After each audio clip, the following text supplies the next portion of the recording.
This is News Bits on Fuxion TV. Here are the headlines. Fears grow of a civil war in South Sudan. Egypt jails 3 activists under new law.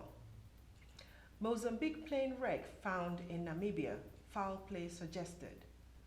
Kenyan freight train crashes into homes in Nairobi slum. AK-47 assault rifle inventor Kalashnikov dies at 94. These and more when we return. Stay tuned.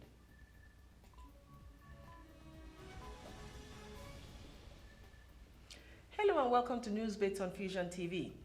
I'm Nikki Roberts. Amidst growing fears of a civil war in South Sudan, the government said on Sunday that rebels had seized the capital of a key oil-producing region in the country. Posting through its Twitter feed, it said Bentiu is not currently in our hands. It is in the hands of a commander who has declared support for Makar. The UN Secretary General Ban Ki-moon on Monday asked the Security Council to boost the forces at 6,800 by another 5,500. South Sudan's army spokesman Philip Ojue said the military has been deployed to the town of Bor, capital of Jonglei State, which was seized by forces under control of a rebel commander last week.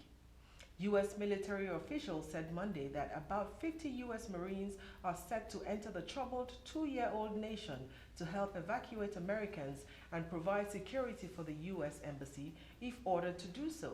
The troops will move from Muran, Spain to the Navy's Camp Lemonnier in Djibouti. Kenyan President Uhuru Kenyatta and Ethiopian Prime Minister Haile Mariam Desalegn met with South Sudanese President Salva Kiir on Thursday. A senior government official warned that Riek Machar, the former vice president, who now allegedly commands renegade forces in the states of Unity and Upper Nile, had to renounce rebellion before the government could negotiate with him. A week-long crisis in the country has left hundreds dead and thousands more displaced. Nigeria's President Goodluck Jonathan, in a response to former President Olusegun Obasanjo, said his government had taken effective steps to tackle the myriad problems that it inherited when it took office in 2010, including corruption, oil theft, kidnappings, armed robberies, and an Islamist-led insurgency. In a rebuttal to the claims made by the former president, Mr. Jonathan stated, "It is very regrettable that in your letter you seem to place sole responsibility for the ongoing intrigues and tensions in the PDP at my doorstep, and going on from that position, you direct all your appeals for a resolution at me." Mr. Jonathan further said, "You have done me grave injustice with your public letter in which you wrongfully accused me of deceit, deception, dishonesty, incompetence, divisiveness, and insincerity, amongst other ills." Mr. Jonathan became president by default in 2010 when, as vice president, the then President Umaru Yar'Adua died in office. He won presidential elections the following year with the backing of Mr. Obasanjo. The clash of words between the two men reveals the schisms that have recently distressed the governing People's Democratic Party, PDP, along with fears that it could lose the next election under Mr. Jonathan's leadership. 3 prominent Egyptian activists have been sentenced to 3 years in jail and ordered to pay a fine of $7,000 each. Ahmed Maher, Ahmed Duma, and Mohamed Adel were arrested after protesting in November over a new law that restricts demonstrations. They are the first to be jailed under the law after being found guilty of organizing a recent unauthorized protest outside the upper house of parliament in late November, protesting over the new law, which states that public gatherings of more than 10 people must be authorized. Mr. Maher and Mr. Adel are founding members of the 6th April Youth Movement, which led protests to remove longtime President Hosni Mubarak in 2011. All 3 of them had long called for greater democracy in Egypt. The wreckage of a Mozambique Airlines plane that disappeared over Namibia on November 29th, killing all 33 people on board, has been found in Boabata National Park, near the borders with Angola and Botswana. According to João Abreu, the chairman of the Mozambican Civil Aviation Institute, there was an intention to crash the plane by the pilot. Indicators showed that manual operations were used, which required detailed knowledge of the plane's controls and showed a clear intention to crash the aircraft. Mr. Abreu also said the co-pilot was locked out of the cockpit when the plane went down and that banging could be heard on the cockpit door at the time of the crash. The pilot has been identified as Herminio dos Santos Fernandez and his motives are unknown at this time. Mr. Abreu said investigations will continue into the crash and that the black box data recorders were recovered intact and sent to the United States National Transportation Safety Board (NTSB) in Washington to be transcribed. As of April 2011, all registered airlines in Mozambique have been banned from operating into the European Union airspace. South Africa's biggest trade union has announced that it is withdrawing its support for the ANC ahead of next year's election. The 330,000 member National Union of Metal Workers of South Africa, NUMSA, said it would not endorse any party. Trade unions and the Communist Party have been in a tripartite alliance with the ANC since 1994. Poor South Africans have become increasingly critical of the ANC, accusing it of corruption and not doing enough to tackle poverty. Recently, at a memorial service for Nelson Mandela, President Jacob Zuma was publicly booed by attendees. Mr. Irvin Jim, NUMSA leader, called on the president to resign, saying his administration had been linked to too many scandals. At least 11 people have been injured by a freight train that crashed into homes in the Nairobi slum of Kibera. The train derailed while passing through the slum on its way to Uganda. Rescue efforts are underway in the wreckage with a crane trying to reach anyone who may have been trapped. It seemed many residents were out at the time of the crash, and local people suggested that they had gone to church or their villages for Christmas. Kenya Red Cross reportedly posted pictures of the crash train and tweeted that 5 people were taken to the hospital. The inventor of the Kalashnikov assault rifle, popularly known as AK-47, Mikhail Kalashnikov, has died at the age of 94. The automatic rifle he designed became one of the world's most familiar and widely used weapons. Kalashnikov refused to accept responsibility for the many people killed by his weapon, blaming the policies of other countries that acquired it. It is mostly used by militants who employ child soldiers for its reliability and easy maintenance. Kalashnikov said in 2008, "It is painful for me to see when criminal elements of all kinds fire from my weapon."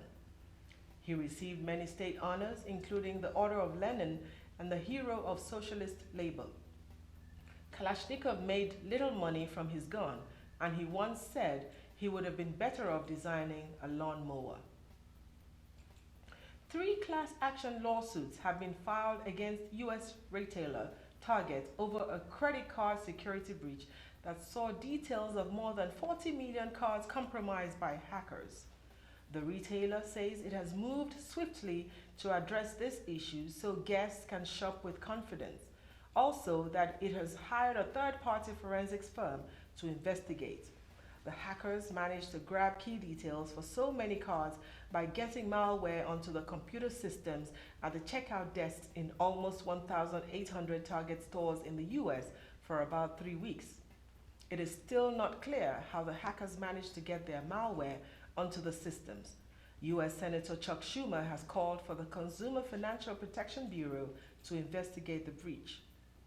Target recommends keeping an eye on your credit or debit card statements and calling your bank or card provider if you see any fraudulent activity. Suspected Islamist militants have attacked a military barracks in northeastern Nigeria in a fierce battle that lasted for several hours. The military has deployed fighter jets to put an end to the assault on the camp on the outskirts of Bama town. Families of soldiers inside the barracks and Bama residents say women and children are among the dead. This is the second serious attack on the military this month in a region which is under a state of emergency. In May, Boko Haram fighters raided the town's barracks, police station, and government buildings, killing more than 50 people and freeing 105 prisoners. For several years, militants from the Boko Haram group have been fighting an insurgency in the mainly Muslim area to impose strict Islamic law in northern Nigeria. Uganda's parliament has passed a bill to toughen the punishment for homosexual activities to include life imprisonment in some cases. The anti-homosexuality bill also makes it a crime punishable by a prison sentence not to report gay people. Member of Parliament David Bahati praised the bill's passage on Friday, thanking the Speaker for his courage and defending the children of Uganda and the cause for humanity, for protecting our marriages, to defend our culture and to defend the future of our children. The Prime Minister opposed the vote, saying not enough MPs were present. The bill has been condemned by world leaders since it was first mooted in 2009.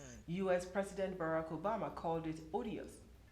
The International HIV/AIDS Alliance said in a statement that the bill will have a disastrous impact on the country's HIV response.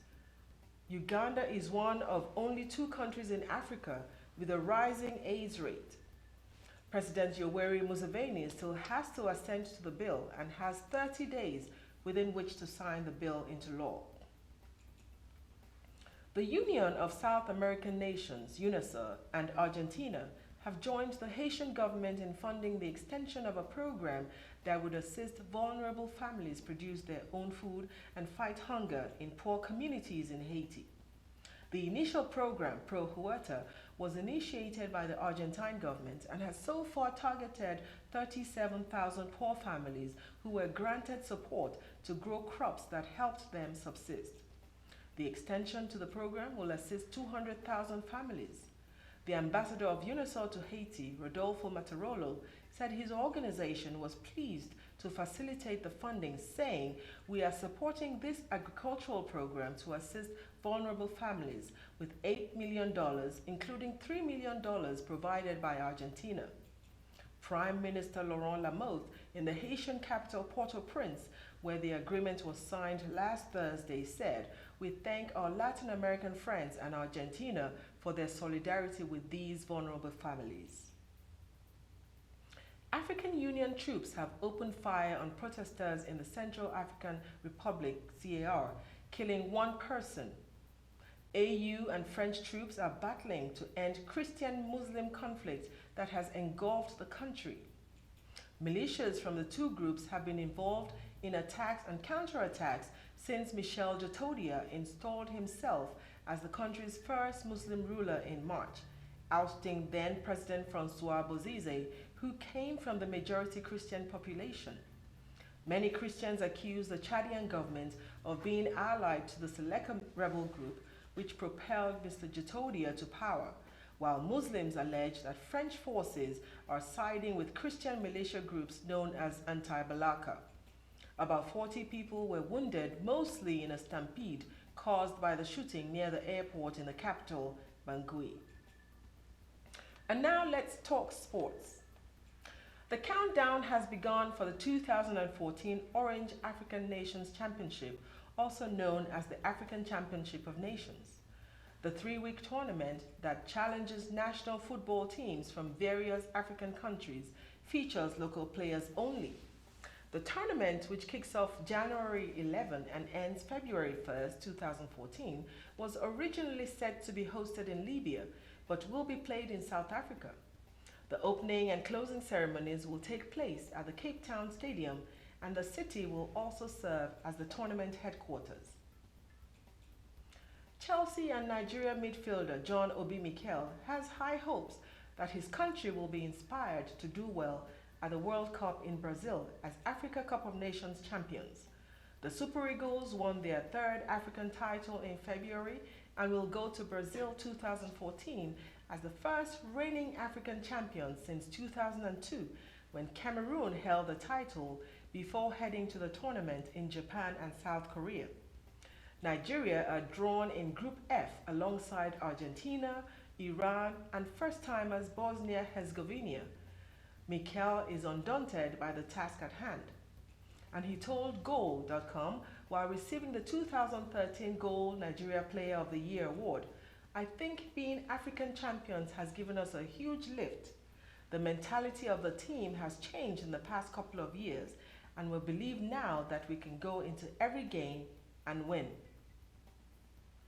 Well, consumers are headed back to the stores today after the Christmas celebrations to participate in the after-Christmas shopping. And in recent times, there have been concerns that religious traditions have increasingly become commercialized. Well, we'd like to get your opinion on this by answering our question of the week. Has Christmas become a commercial venture? We look forward to connecting with you on our Facebook page, Fuxion TV Atlanta, or Twitter at Fuxion TV ATL.